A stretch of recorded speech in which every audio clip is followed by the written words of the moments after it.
اعوذ باللہ من الشیطان الرجیم بسم اللہ الرحمن الرحیم وَيَوْمَ يُعْرَضُ الَّذِينَ كَفَرُوا عَلَى النَّارِ أَذْهَبْتُمْ طَيِّبَاتِكُمْ فِي حَيَاتِكُمُ الدُّنْيَا وَاسْتَمْتَعْتُمْ بِهَا فَالْيَوْمَ تُجْزَوْنَ عَذَابَ الْهُونِ بِمَا كُنْتُمْ تَسْتَكْبِرُونَ فِي الْأَرْضِ بِغَيْرِ الْحَقِّ وَبِمَا كُنْتُمْ تَفْسُقُونَ سورہ الاحقاف اس کی 20 نمبر آیت۔ فرمایا ڈرو اس دن سے جس دن وہ لوگ جو اس بات پر یقین نہیں رکھتے اب نہیں مان رہے مگر ان منکروں کو جب آگ کے سامنے پیش کیا جائے گا، جہنم کے کنارے کھڑا کیا جائے گا کہ یہ ہوا ہے دوزخ جس کو تم نہیں مانتے تھے۔ بہت تمہیں توجہ دلائی جاتی تھی، سمجھایا جاتا تھا، وہ تم کہتے تھے یہ خیالی باتیں ہیں، ڈراوے کے لیے بنی ہوئی ہیں، کچھ نہیں۔ تو آگ کے سامنے انہیں کھڑا کر لیا جائے گا اور یہ اعلان ہوگا ذهبتم طیباتکم فی حیاتکم الدنیا واستمتعتم بها۔ جو بات پہلے ہو رہی تھی، ہم دیکھتے ہیں کہ جو اللہ کے بھاگی ہیں، نافرمان ہیں، اس زمین میں انہیں بہت سے سامان عیش کے میسر ہیں، حکومتیں ان کے پاس ہیں، خزانے ہیں۔ لوگ دیکھ کر کہتے ہیں، علامہ اقبال رحمۃ اللہ علیہ جیسے بھی شکوہ میں کہتے ہیں کہ ہمارے ساتھ تو صرف وعدہ ہے حور و قصور کا۔ یورپ میں تو دیکھا کہ انہیں تو جنت دنیا میں بھی حاصل ہے، حوریں ان کے پاس ہیں، گوری عورتیں، محل ہیں، چشمے بہ رہے ہیں، سب کچھ میسر۔ تو اللہ پاک فرماتا ہے تم جو ایمان والے لوگ ہو، کبھی تمہارے دل بھی ڈول جاتے ہیں اور ڈگمگا جاتے ہو کہ اللہ کو ماننے والے اتنے تنگ ہیں، وہ بیچارے پنجروں میں بند کیے ہوئے ٹانگیں نہیں پھیلا سکتے، وہ ظلم ہو رہا ہے جس سے انسان سوچتا ہے کہ اللہ کہاں ہے، اور کافر بہانہ بھی بنا لیتے ہیں۔ جو دعا بھی اللہ نے سکھائی کہ اہل ایمان تم دعا کیا کرو کہ ہمیں ظالموں کے لیے فتنہ نہ بنانا، اس کے کئی معنی جس میں یہی ہے، ایک یہ بھی بنتا ہے کہ ہماری حالت ایسی نہ ہو جائے کہ ظالم دلیل بنا رہے ہیں کہ اگر ان کا کوئی خدا ہوتا تو ہمیں سزا نہ دیتا، کوئی نہیں، یہ باتیں بنی ہوئی ہے۔ تو ہمیں اللہ ایسی حالت میں مبتلا نہ کرنا کہ ظالموں کے لیے الٹا دلیل بن جائے، حجت بن جائے۔ تو اللہ پاک فرماتا تم پریشان نہ ہو،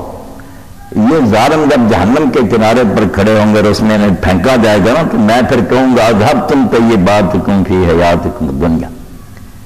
کہ تمہارے لیے جو نعمتیں تھیں نا، مزے کی چیزیں، وہ تم دنیا کی زندگی میں ختم کر چکے ہو۔ وہاں تمہاری قسمت میں یا قدر میں جو تھا تمہیں دے دیا گیا تھا، وہ تم نے خوب سیر ہو کر اس سے فائدہ اٹھایا، مزے کرتے رہے اور میرا شکر ادا نہیں کیا، نہ تم نے خلق خدا کے ساتھ کوئی اچھا سلوک کیا۔ وہاں تو تم بالکل بھول ہی گئے تھے کہ یہ نعمتیں خدا نے دی، تم کہتے تھے ہمارا کمال ہے، ہماری خوبی ہے، تم نے تو وہ ساری وہاں اڑا دی، تمہارے لیے اب یہاں کیا واستمتعتم بہا، اور دنیا کی زندگی میں تم نے اس سے مزے اٹھا لی۔ اب دیکھتے ہیں کہ لوگ مزے اٹھا رہے ہیں، کاروں میں جا رہے ہیں، میرے کو لوگ بیچارے پیدل بھی چلنے سے تنگ ہیں۔ تو اللہ فرماتا ہے کوئی بات نہیں، جب ان کافروں کا آگ میں ڈالیں گے نا تو پھر کہیں گے کیا مانگتے ہو، کیا دیا جائے تمہیں، تم نے اپنے حصے کی اچھی چیزیں نعمتیں دنیا میں ختم کر دی، وہ برت لی وہاں۔ فَالْيَوْمَ تُجْزَوْنَ عَذَابَ الْهُونِ، آج کے دن تمہیں رسوائی کا، ذلت کا عذاب دیا جائے۔ قرآن مجید میں کئی جگہ اللہ پاک علیم فرماتا ہے کہ دردناک، معمولی نہیں، بہت تکلیف ہے، اور کئی مہین فرماتا کہ ذلیل کرنے والا۔ اگر آدمی کو ننگا کر کے چھتر نہ پولیس مارے، چلو اب کوئی اور سختیاں بھی کرے، تو اتنا جب رسوائی بھی ساتھ شامل ہو جائے کہ تکلیف بھی ہو اور بےزتی بھی، اللہ فرماتا آج تمہیں رسوائی کا، ذلت کا عذاب دیا جائے گا، کیونکہ تم زمین میں بغیر کسی حق کے بڑے بنتے تھے۔ جرم یہ بیان ہوا بغیر الحق کہ کوئی وجہ نہیں تھی اکڑنے کی، مگر تم انسان ہوتے ہوئے کمزور اور بے بس، ایک پانی کی بوند ہوتے ہوئے آدمی بن گئے ہوئے اکڑتے رہے۔ ایک لوگ تمہیں دعوت دیتے تم مذاق میں اڑا دیتے کہ یہ کون ہے جاہل معروف پھر رہے ہیں۔ تم زمین میں بغیر کسی استحقاق کے کوئی حق نہیں بنتا تھا، اگر تم اپنی حقیقت پر دھیان رکھتے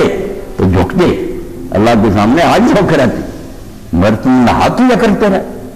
زمین میں بڑے بن گئے لوگوں کا ہمارے سامنے کوئی بول نہیں سکتا، ہم بس یونٹی آف کمانڈ ہے، پورا ملک جو ہے نا میں جو کہوں گا کرنا پڑے گا۔ اب یہی فکرہ شروع ہو گیا نا یونٹی آف کمانڈ پہ، فوج بھی، پارلیمنٹ بھی، ملک بھی، کوئی نہیں، بس میں یہی سمجھتا ہوں کہ ایک کے ہاتھ میں ہونا چاہیے، یہ فرمایا جا رہا ہے۔ تو اللہ فرماتا ہے تم زمین میں لاحق ایک کرم کھو کر کیڑا چھوٹا سا بڑے بنتے رہے، آج تمہیں ذلت کا عذاب دیا جائے گا۔